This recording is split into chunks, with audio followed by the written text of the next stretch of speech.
Okay, let's turn to Matthew chapter 1.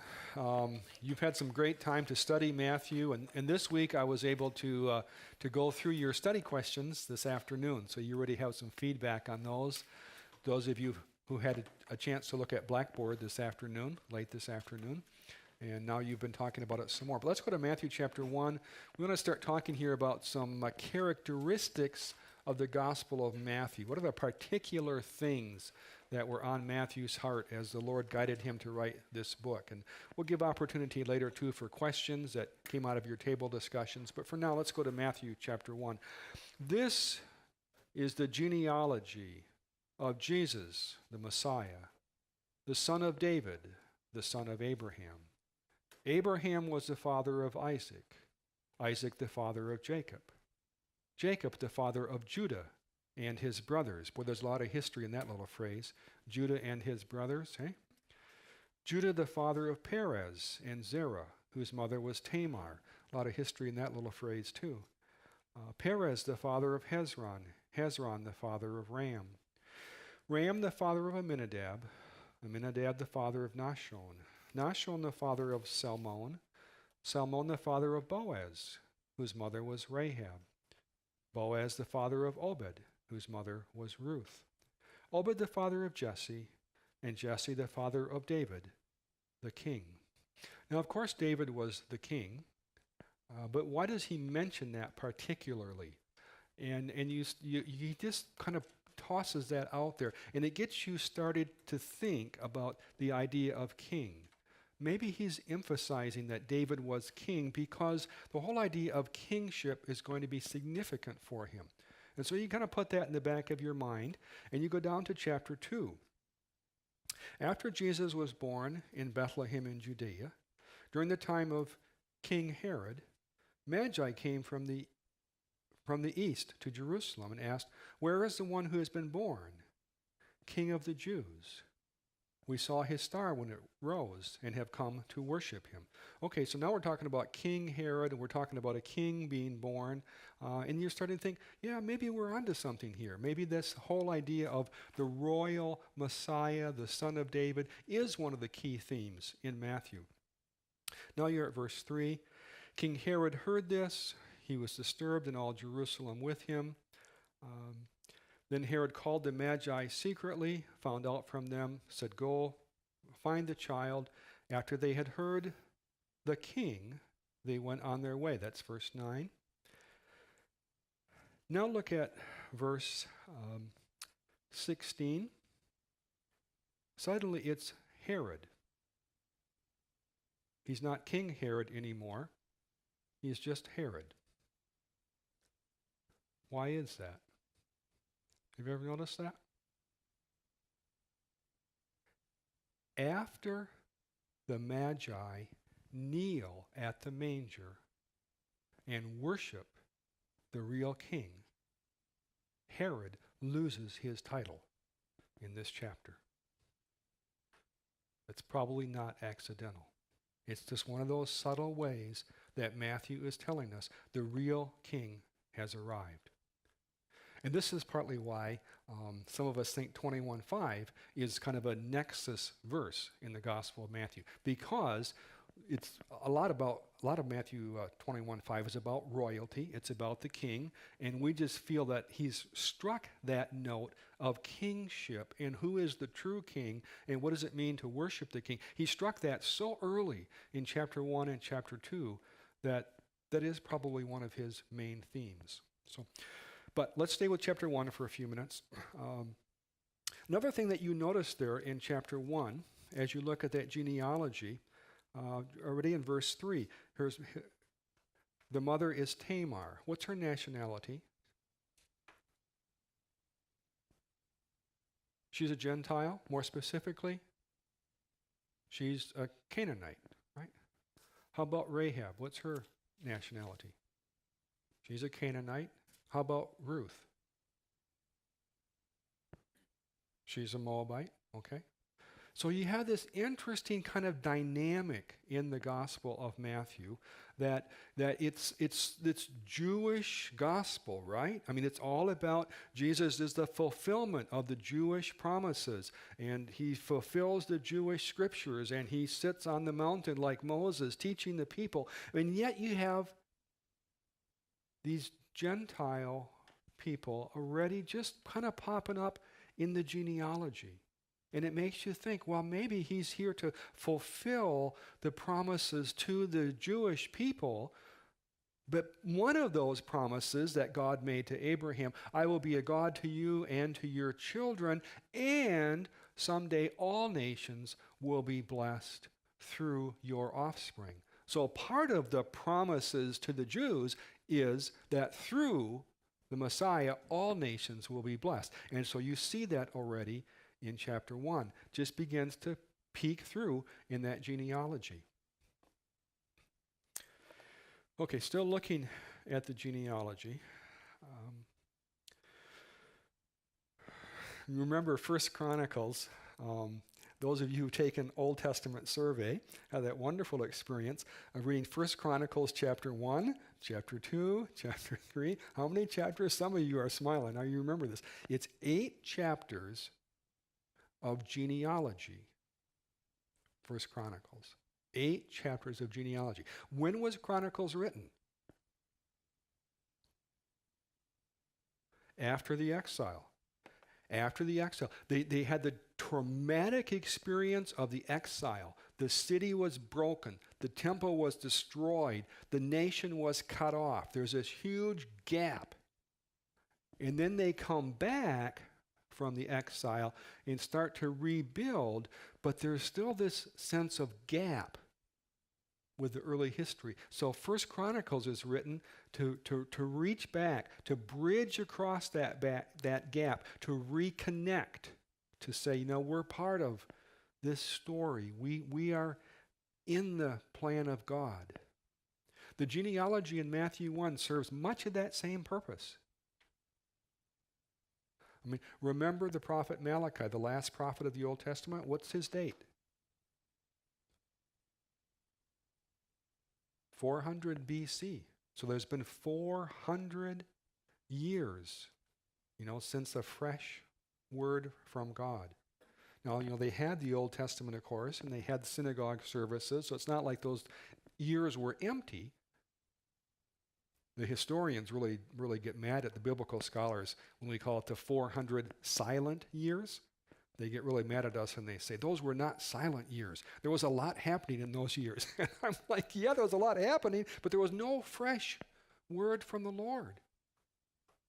And that's part of why, Mark talks about the heavens being torn open at the baptism, because that silence is going to be broken. Matthew, gives us this genealogy. He says, we're going to bridge that gap and connect this story with the previous story. Okay, that's chapter 1. Chapter 2. Let's look some more at chapter 2, because you're going to see there in chapter 2, verse 2. Where is the one who has been born, King of the Jews? We saw his star when it rose and have come to worship him. And then Herod says, I too want to go and worship him. That's in verse 8. So now Matthew has already talked to us about worship, and in verse 8 he's talked to us about false worship, about pretend worship, which is interesting. And then in verse 11, back on true worship, they see the child with his mother Mary. They bow down, they worship him. So now we're back on appropriate worship. They open their treasures, present him with gifts of gold and frankincense and myrrh. And you've probably heard sermons about those 3 gifts. It was St. Augustine, actually, around 400 AD. St. Augustine who said gold appropriate for a king, frankincense appropriate for a god, and myrrh appropriate for one who will be buried. Now, if Matthew heard St. Augustine on that point, he would say, wow, I never thought of that. but it works. So, I mean, I don't think that was in Matthew's mind, but I think he would affirm it. So you can quote me on that, okay? But when you go to the temptation story now in chapter 4, and our friend Brian Dermody pointed out last week that this is one of the places where Matthew fleshes the story out a little bit compared to Mark. You know, he gives you more detail what the temptations were and how Jesus countered those temptations, and because there's some teaching value in that. What's the final climactic temptation in Matthew?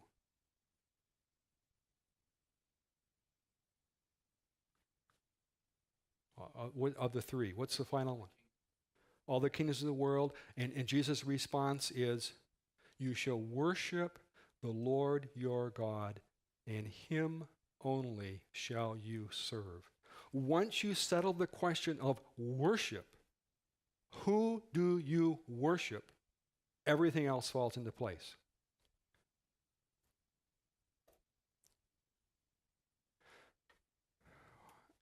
So we're starting to see a pattern here that Matthew is writing for the church.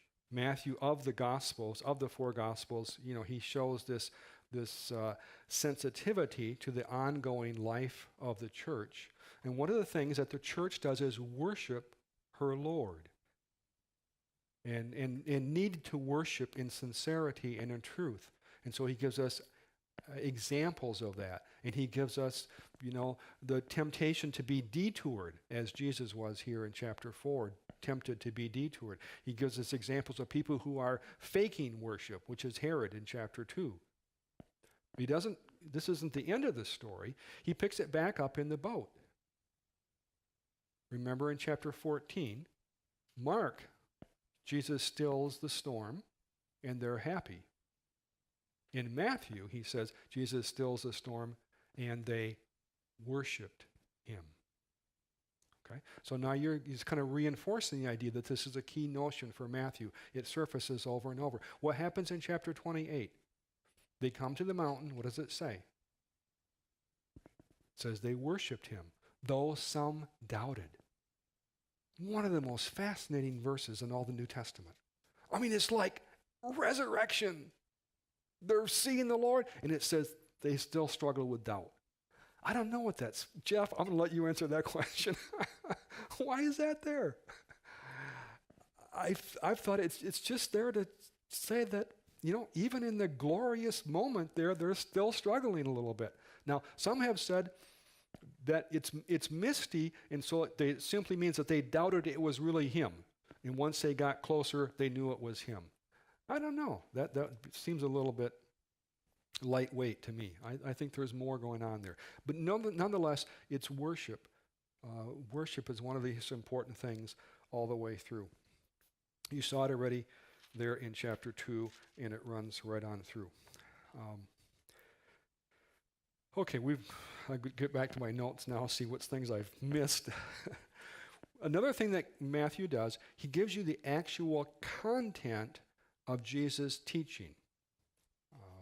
You know, Mark will often say Jesus taught with authority, people were amazed at his teaching, and so forth. But Matthew will give you the actual content of what Jesus taught. And you have those 5 great discourses, and you know those. We've talked earlier about how some of Mark's narratives he will abbreviate. You know, like the narrative of the paralytic who comes through the roof, or the narrative of Jairus' daughter. He'll actually abbreviate the narrative a little bit. He'll tell the same story in a more efficient way, and that creates more space, I think, for those big blocks of teachings.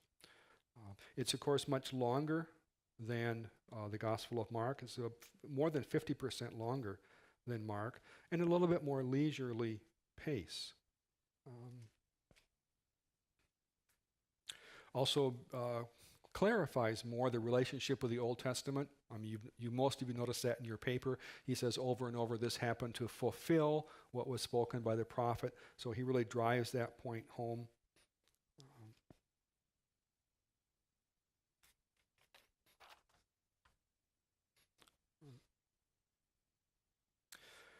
One little distinctive thing about the Gospel of Matthew, and if you go back to chapter 1, you can see it already there. Chapter 1, verse 19. Chapter 1, verse 19. Joseph, her husband, was a righteous man, and yet did not want to expose her to public disgrace, so he had in mind to divorce her quietly. What does it mean that he was a righteous man? And what does it mean in Matthew chapter 5 when Jesus says, unless your righteousness exceeds that of the scribes and Pharisees, you will in no wise enter the kingdom of heaven? That's Matthew 5, verse 20. Unless your righteousness surpasses that of the Pharisees, you will certainly not enter the kingdom of heaven. What does that mean to be righteous in the Gospel of Matthew, or righteousness?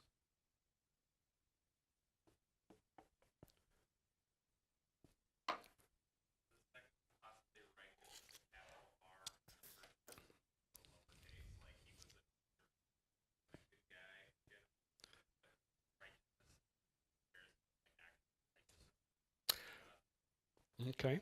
So Adam is suggesting that chapter 1, Joseph was a righteous man. Might mean simply that he was a decent guy. He's a decent, law-abiding, God-fearing citizen.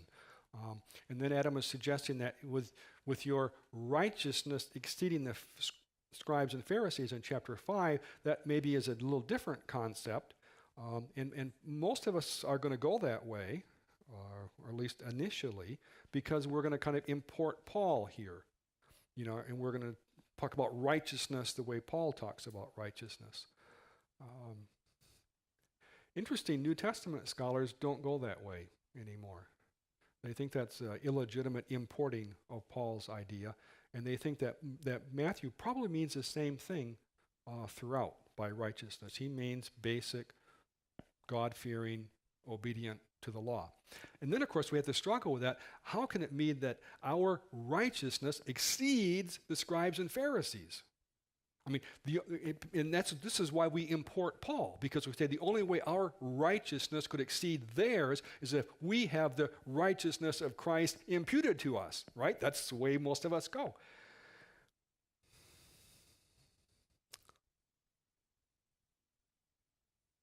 But what does Jesus actually say in the Gospel of Matthew, chapter 23, about the Pharisees?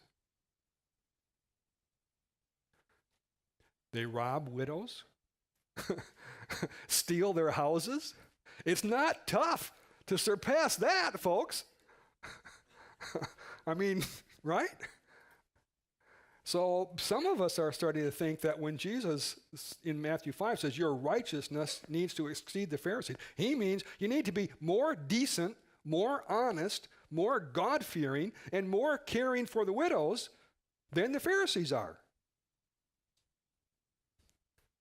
And I want you to at least consider that possibility. That righteous or righteousness in Matthew means that. It doesn't mean, you're what is in the ledger book in glory. That's really what Paul's talking about when he talks about righteousness. But righteousness in Matthew might just mean being God-fearing, honest, fair, and decent.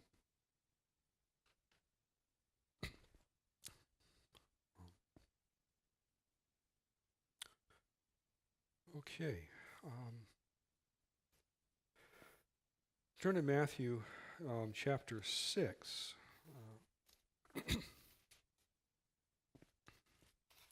One of the things that I've mentioned, I think, a couple of times is that Matthew seems to particularly have a sense of the ongoing life of the church and what the church will need as the body of Christ after he is returned to glory. And now look at Matthew chapter 6, verse 13 and 14. Matthew comes out of the Lord's Prayer. Forgive us our debts, as we have forgiven our debtors. Lead us not into temptation, but deliver us from the evil one. So there's been several things in the Lord's Prayer. Which one does he choose to pick up on and comment more on? Other things in the Lord's Prayer, which ones does he then choose to pick up and kind of reinforce? Huh? Forgiveness. Interesting, isn't it? Yeah. Interesting. It's not the final petition of the Lord's Prayer, but he went back up a little bit. You kind of wonder about that. And then if you go take a look at Luke, which you'll be doing real soon, notice how Luke comes out of the teaching about the Lord's Prayer, and he goes a different direction, which is one of the ways that tells you that this is not just random, but it's something that really was on Matthew's heart.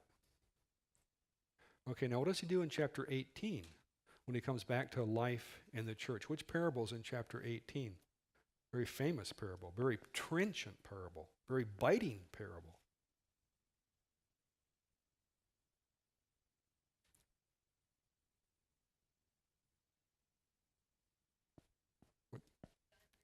The parable of the unforgiving servant.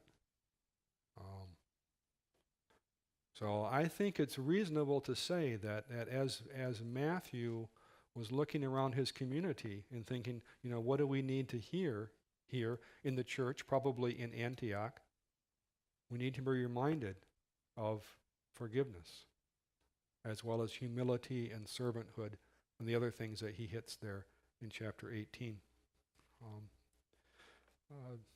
I don't think these things don't happen randomly. There are particular things that, as the Spirit guides these writers, there are particular things that are impressed upon them by the Spirit, and quite often they're because of what's happening in front of them. And the Spirit says, this is the word to speak to that issue. And so that's the word that is particularly captured.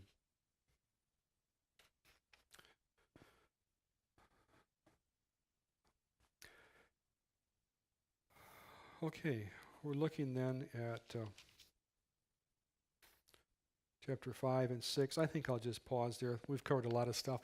Did there things that came up in your table groups or in your own personal study of Matthew that you'd like to say a little bit more about, or perhaps ask a question about?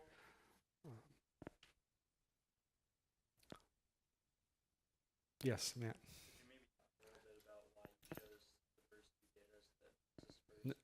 The Nexus verse? Sure. Let's go to Matthew 21:4. Some of you did a great job unpacking 21 verse 4 and 5. Others of you chose different verses, and that was nice. You made a pretty good case. You didn't persuade me entirely, but yeah, you still. Yeah.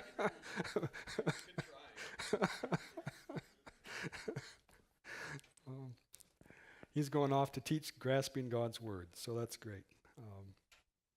Let me say something about Nexus verse first. Make a distinction between turning point and nexus, okay? And the easy place to see that is in the Gospel of Mark. The Gospel of Mark, the turning point is chapter 8, verse 29. Who do you say that I am? You are the Christ. And the action turns very sharply there and then moves a new direction toward the cross. I don't find a turning point in the Gospel of Matthew.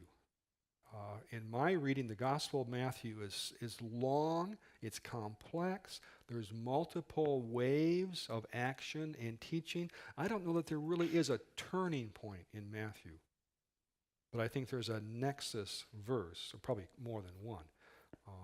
But back to Mark for a minute. The turning point verse in Mark is 8:29. The nexus verse in Mark is 10:45.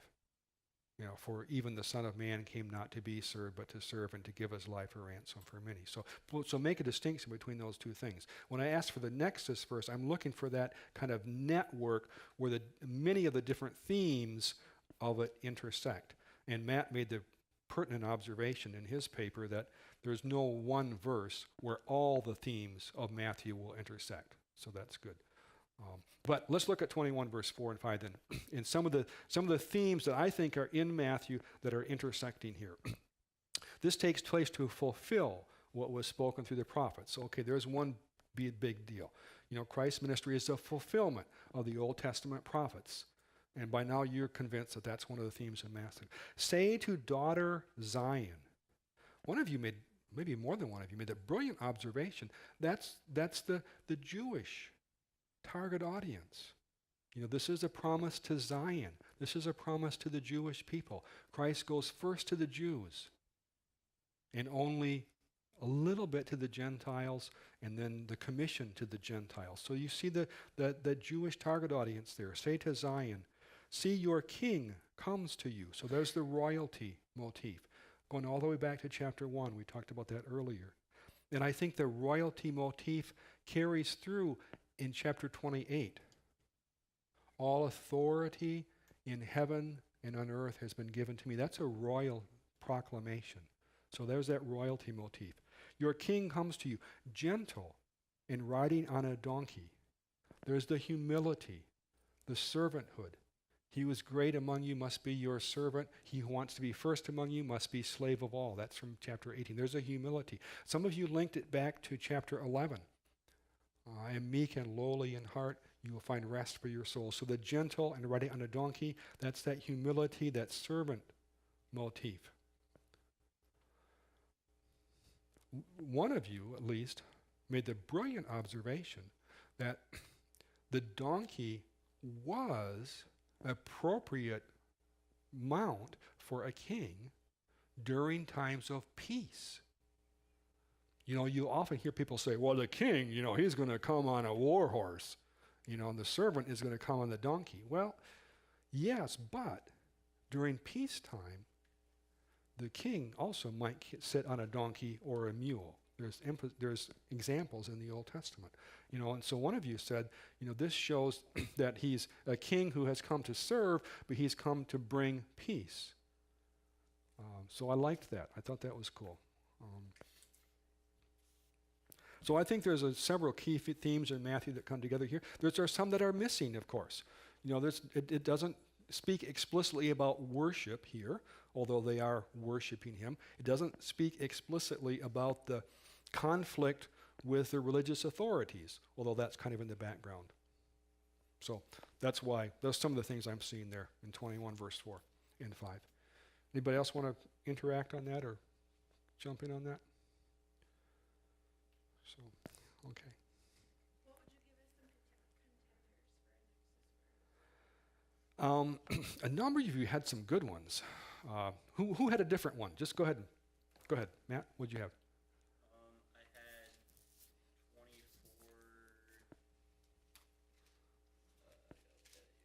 24:14. Go ahead, just read it out. And this gospel of the kingdom will be preached in the whole world as a testimony to all nations, and then the end will come. Okay.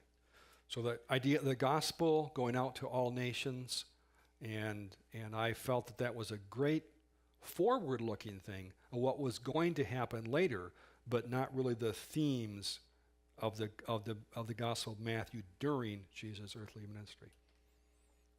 But I didn't like flunk them. Okay, just to make clear. Okay, somebody else had a different one. Yes. I had 22:44. Okay. Which said, "The Lord said to my Lord, sit at my right hand until I put your enemies under your feet." I mean, similar thoughts as yours, kind of the Old Testament kind of coming in and things like that, but it really emphasized the Son of David idea that Matthew has through that. Yeah, I know in chapter 16 he emphasizes the church and the whole key of things, Right. but yeah, him being the king, he kind of emphasized the rock of the church. Okay. So pretty similar to Okay. 24, but a little different. Okay. The theme of royalty and kingship comes through there.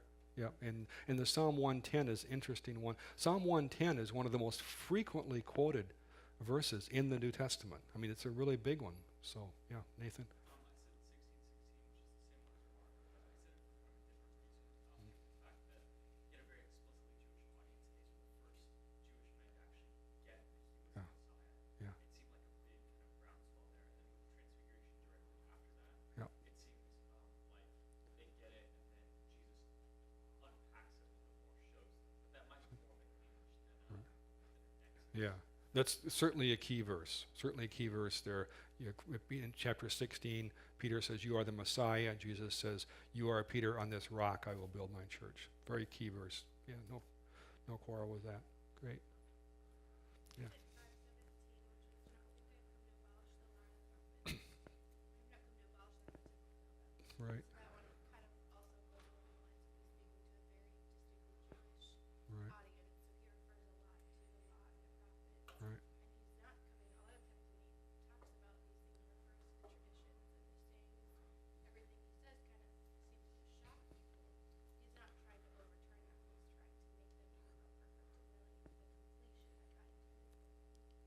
Yeah, 5 verse 17 to 20, very, very important verse. You know, I've not come to destroy the law, but to fulfill, to bring them to completion, to drive home the point of the law. So, now, let's talk about that Jewish audience thing a little bit. I've been thinking about that. How many of you grew up Southern Baptist? Yeah, Jeff got away from us. Well, he didn't grow up Southern Baptist either. Okay, so we had 30 people in the room. Not one of us grew up Southern Baptist, and yet we're all sitting in a Southern Baptist seminary. Okay? So you don't have... Nathan doesn't even want to admit he's sitting in a Southern Baptist seminary. Okay, so the point being, you don't have to grow up Southern Baptist to wind up in a Southern Baptist seminary. Okay? How many of us grew up Jewish? Okay, 0. How many of you have taken or will be taking Old Testament survey? Okay. You don't have to grow up Jewish to be interested in the Old Testament. So I do think we need to kind of qualify this a little bit. The audience, which is probably in Antioch, it's fair to say that they're interested in the Old Testament, and maybe many of them are Jewish. But you don't have to be Jewish to be interested in the Old Testament. So just because he's showing Jesus as a fulfillment of the Old Testament doesn't mean his audience is strictly Jewish. And I see that so often in scholarly literature. I just want to clarify that. Some of you work in the Muslim world or have worked in the Muslim world. I think the Gospel of Matthew should really resonate there. Not because they're Jewish, but because they respect the stories of the Old Testament. It's a point of contact. So, okay. Okay, good. That's a lot of fun. Anybody else have a question on Matthew or a comment on Matthew? Then we're going to kind of slide over and start turning our hearts toward Luke and getting you ready for next week. Yes? Question. So in chapters 8 and 9, there's the story of demon possessed man, and then the blind man who's calling out to Jesus, like son of David. Okay. So those are like the exact same as they are in Mark, but in Matthew he has the detail of there are 2 possessed men, 2 blind men. I was wondering if there's any significance to that. Yep, good question. Quite often in Mark, where there's one man struggling with demon possession, you know, and in Matthew that's 2, one blind man in Mark, in Matthew it's 2. We have not figured that one out. Very, very interesting one. And some people have said, well, maybe Matthew is reflecting on the Old Testament that says, from the mouth of 2 witnesses shall every matter be confirmed. So he needs, you know, he wants to mention the fact that there is 2. The problem is the Old Testament doesn't say 2 participants. It says 2 witnesses. And when the blind man is healed, there's about 120 witnesses. So you don't need 2 blind men to get 2 witnesses. So we honestly don't know why Matthew has this heart for mentioning 2 when Mark only mentions 1. I've been thinking about that one for a long time and do not know. Some other problems that you're going to ask me, I'll have better answers for, like the order of the temptations, which you'll read this week, and look, is switched. And the order of the genealogy of Jesus is switched. Both of those I'll have good answers for. But this one I don't. So, one more thing I want to say about Matthew, though. Do notice, who does the angel talk to in the Gospel of Matthew? In chapter 1 and 2. To Joseph, to the father.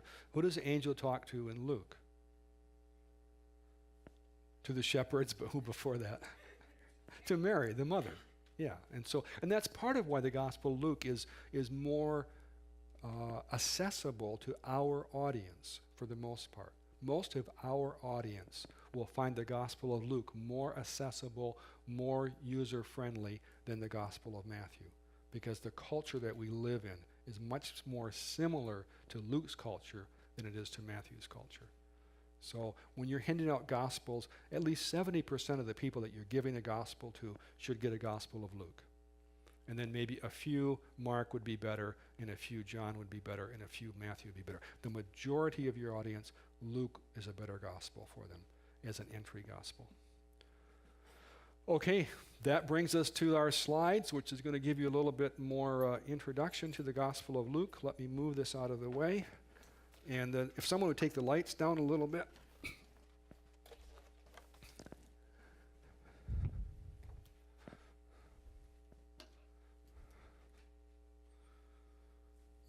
I mentioned that the Gospel of Luke is very friendly to our modern audience. Artists over the years have loved the Gospel of Luke. Many, if you look at Western religious art, you'll find frequently they're drawing on the Gospel of Luke. People, the Good Samaritan, the angel talking to Mary, the Magnificat, the angel talking to the shepherds. The artists find the Gospel of Luke very friendly. And this, of course, what is this taken from? What is this event? It's a famous painting by Rembrandt.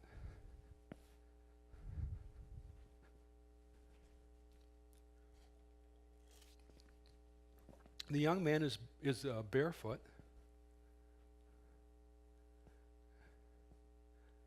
And the servants are bringing the robe and the ring, or they're about to bring the robe and the ring in a couple of minutes. So, okay. In the Mark slides, we spent most of our time around the Sea of Galilee. In the Matthew slides, we spent most of our time in Bethlehem. This set will spend most of our time in Jerusalem, focusing on that last week of Jesus' life. An interesting little piece of wall here. This is actually the Milo that David had built. And this gives it to you get to see the other side there. That's kind of a angular wall built to support David's palace. And now you get a little bit better thing here. This was King David's palace. This was the Milo, or the retaining wall built to support it. This is where Nehemiah had to do some repair after the exile. And when you look at this wall, you remember who did this. It was the goldsmiths and the perfumers. When you look at this wall, you think, that looked like it was built from a guy who was a specialist in making perfume. It looks pretty tough. But then you think again, well, on the other hand, it's been standing there for over 2,000 years, so maybe it wasn't too shabby for a guy who was used to making perfume. So, and there's an upper a view from the upper part. This is that piece of wall that Nehemiah built in there after the exile. One of the things that's characteristic of Jerusalem, and those of you who are with us, we hope to walk through this. In the time of Hezekiah, you remember that the Assyrians were pressing on the city, and the Lord motivated Hezekiah to dig a tunnel so that the water from the spring of Gihon, which was outside the city wall, could be brought to the pool of Siloam, which was inside the city wall, and they tunneled through. And if you guys are having a hard time seeing, come on over, okay? Because we're going to be here for a little while, so feel free to move if you can't see from that corner. This is 1,720 feet long, tunneled right through the solid rock. Two teams. One team started here, and the other team started here. And here is where the two teams had to work a little bit to find each other. And then when they found each other, the water flowed through. Okay. You're going down into the tunnel, and the water still flows down there today. And some places the tunnel is quite snug, especially if you're a big person. You can actually see the pickaxe marks on the wall. And you get about halfway through, and you can literally see the pickaxe marks turn because they're coming from the other direction. It's a very fun thing to do. Gives a real sense of the tangible history. And that water comes out then in the pool of Siloam, where people could drink even while the city was under siege. One of the things that you want to do in Jerusalem is spend some time. This is the south wall of the temple, the steps, massive, beautiful steps there. And when Jesus was very young, Mary and Joseph took him to the temple to present him to the Lord. And then later when he was 12, he sat and talked with the rabbis. And this is the place there where he would have sat. Some of these steps are from the time of Jesus. A few of them are a replacement. They're new. You're looking toward the Mount of Olives, and this is the south wall of the temple. They had very wide flight of steps there with an entrance over here and then an exit over there. The entrances are narrower than the exits because, don't you know, people arrive at church over, like a half an hour, but they leave all at once, right? You ever notice that? It was true back then also. And so they took that into account when they designed the architecture of the temple. Not only this magnificent set of steps, but also some mikvah, or mikvot in the plural, some ritual bathing places where you could stop and wash on your way into temple. Now, a number of New Testament scholars believe that Pentecost, the day of Pentecost, probably started in the upper room, but then overflowed. By the time you're preaching to 3,000 people, you're not in the upper room anymore. It overflowed here onto the temple steps. So when Peter says, be baptized in the name of Jesus, there was water very close by to do that. And that would not have been unusual. This is the model of the old city. It's showing the temple, the royal stoa. The temple steps that we were just looking at are right here. This is the so-called Golden Gate. The temple proper, and this of course will be the court of the Gentiles. There's a portico or porch all the way around. The one you can't see is Solomon's portico, the east. That would be the east wall here, obviously right behind this wall here.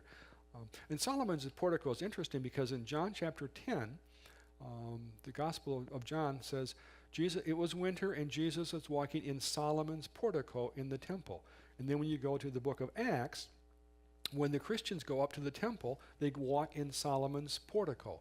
So when we walk in this area, you are walking literally where Jesus walked and where the earlier followers of Jesus walked. Now take a note of these two entrances because that entrance went through there, broke up, and came out in kind of a stairway here. And these do still survive today. This is the model, but in the actual ruins, those do survive.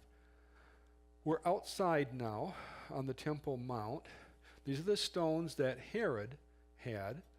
You remember the disciples saying, look at this wonderful temple, look at these great stones. These are the stones they were looking at. This is a header, and this is the stretcher. This is about, I think, 6 feet wide, if I remember, and about 40 feet long, one single block of cut limestone, and then creased back at the edge.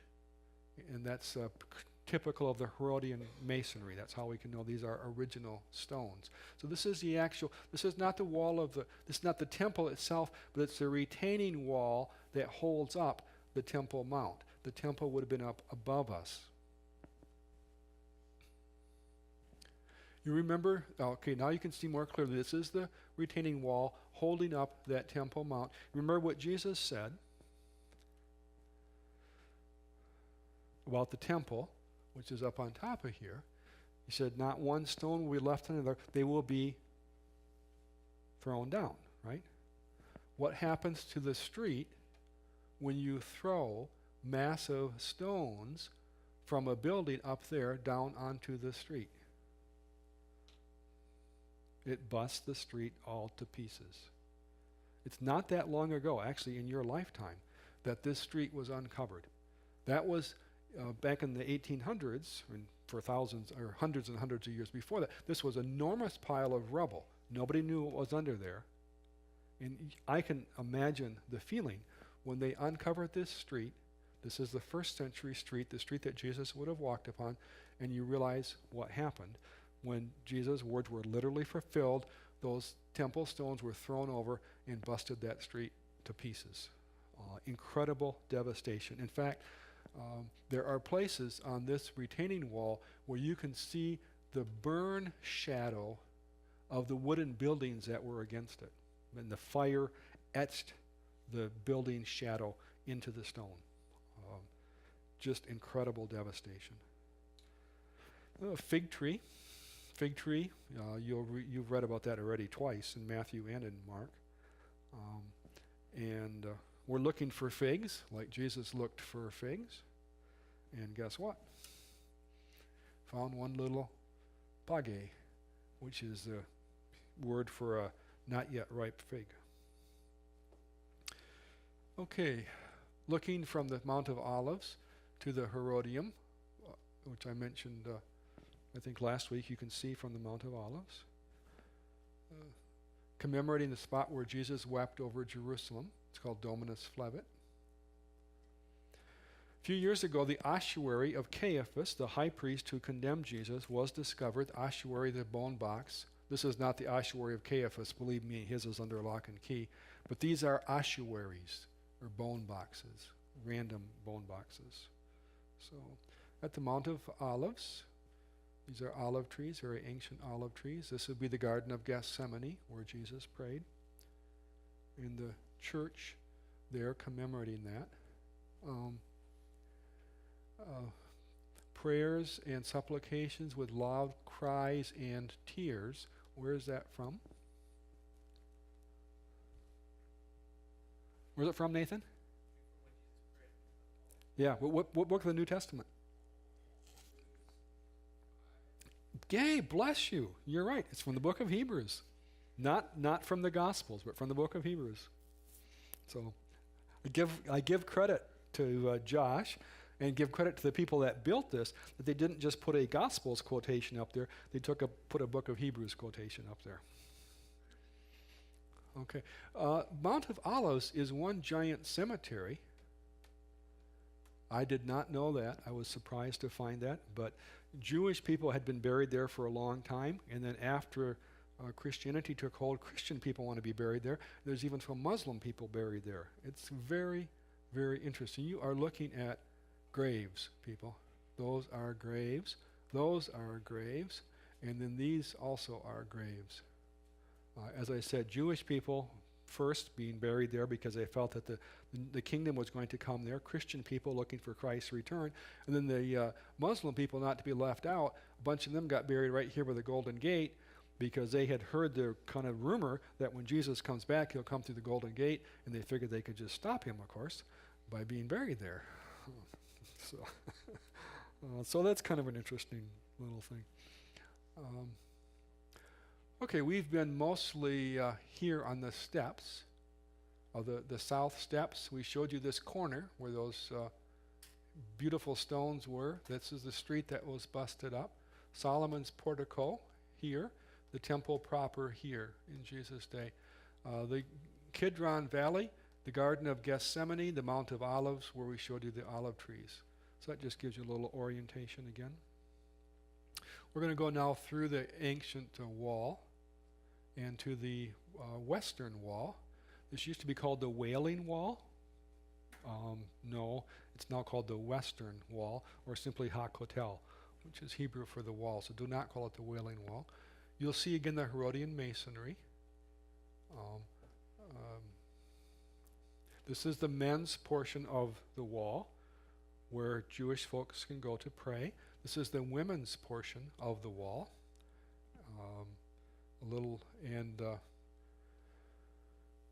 You're allowed to touch the wall when you're praying, or to put little pieces of paper in the cracks. The caretakers, the groundskeepers, will sweep the sidewalk on a regular basis and pick up the prayers that have fallen out, but they won't actually go pull anything out unless you're President Obama, and he tucked a piece of paper in there a few years ago, and of course a newspaper reporter followed immediately behind him and yanked it out because he wanted to know what President Obama was praying for, and then he published it. And when I read it, I said to myself, he knew that paper was going to be pulled out. So anyway, it was a very nice, very generic prayer for peace that would not offend anybody. And I thought to myself, he knew that was going to get pulled. which is obviously a very offensive thing to do. I mean, this is supposed to be someone's prayer to God, and then you yank that out and publish it. I think it was a very offensive thing to do, but I do think the president knew it was going to happen. Okay, this is a friend, one of the friends that was on the trip with me, which is why I felt comfortable taking a picture so close of him. You can see those prayers tucked in there, and you can see, again, that Herodian masonry with the finished edge. We're going to go up on the Temple Mount now, where the mosque, Al-Aqsa Mosque, stands. That little entranceway, remember I told you that they still survive? That's the entranceway from Jesus' day. We do not know what's down there because this man is a guard. This is under strict Muslim control, and Jews and Christians are not allowed. So we do not know. We're not allowed to know what's down there anymore. This is, of course, the Dome of the Rock, built on the Temple Mount. The Church of the Holy Sepulchre. Remember in the Gospels it says that after Jesus' death, there was a garden nearby in which was a tomb. Nearby is literally nearby. One church covers both of those locations.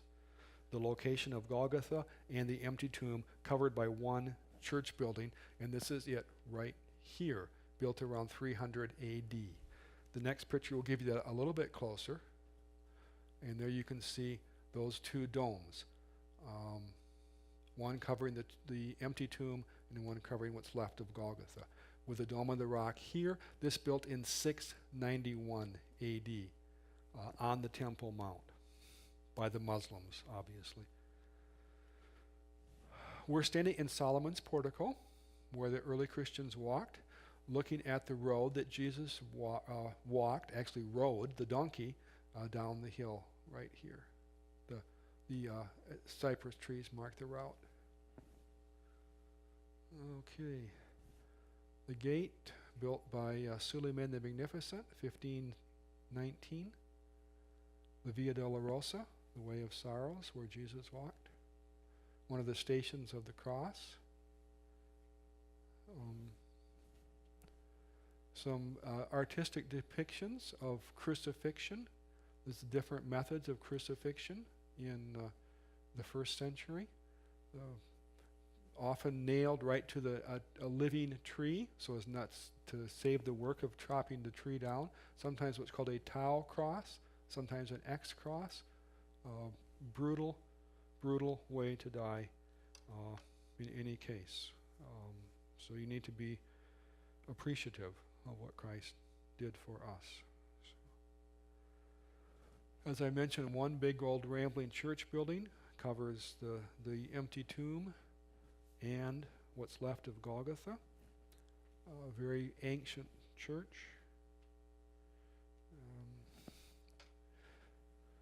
Okay, so we've visited the Temple Mount, where the Dome of the Rock now stands. This is the Church of the Holy Sepulchre, as I mentioned, covering both spots. A few of you have heard of so-called Gordon's Calvary and the Garden Tomb. That's out here. And this is the Old City. These are, I love this, the modern walls. These are the modern walls built in the 16th century. So now you know you're in the old country. Yeah? This is the so-called Gordon's Calvary. Probably not the site of the crucifixion, but gets popularized in some books. And the so-called Garden Tomb, which is a nice place to end our tour, which we will end our tour in March, and where we're going to end. Oh, wow. I guess we ended right there. So, okay. Well, we are going to say farewell to our television audience, and then we'll have closing prayer and see if there's any other practical details. I'll give James a chance to turn that camera off. I'll turn this thing off.